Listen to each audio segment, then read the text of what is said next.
ایک لڑکی یونیورسٹی سے آرٹس کی ڈگری حاصل کر لیتی ہے لیکن اسے کہیں بھی نوکری نہیں مل پاتی۔ 5 سال کی بے روزگاری کے بعد چڑیا گھر کے مینیجر نے اس کی کہانی سنی اور اسے شیرنی کا کردار ادا کرنے کی پیشکش کی، کیونکہ ان کی شیرنی مر چکی تھی اور چڑیا گھر میں تنہا شیر زندہ رہ رہا تھا، جس کی وجہ سے ہر دن آنے والوں کی تعداد کم ہو رہی تھی۔ لڑکی یہ آفر قبول کر لیتی ہے اور خود سے کہتی ہے، اس کام میں کوئی حرج نہیں، پیسہ اہم ہے۔ لڑکی یہ جاب کرنا شروع کر دیتی ہے اور اس لڑکی کی جلد کو شیرنی کی کھال سے ڈھانپ دیا جاتا ہے اور اسے دن میں 8 گھنٹے پنجرے میں رہنا پڑتا ہے۔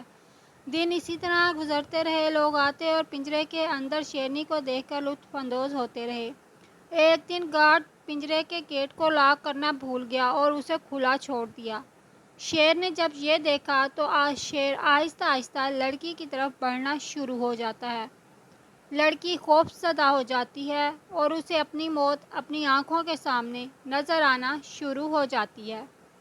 شیر اس کے پاس آتا ہے اور کہتا ہے، گھبرانا نہیں، میں ضیاء ہوں، میں نے LLB کی ڈگری حاصل کی ہوئی ہے۔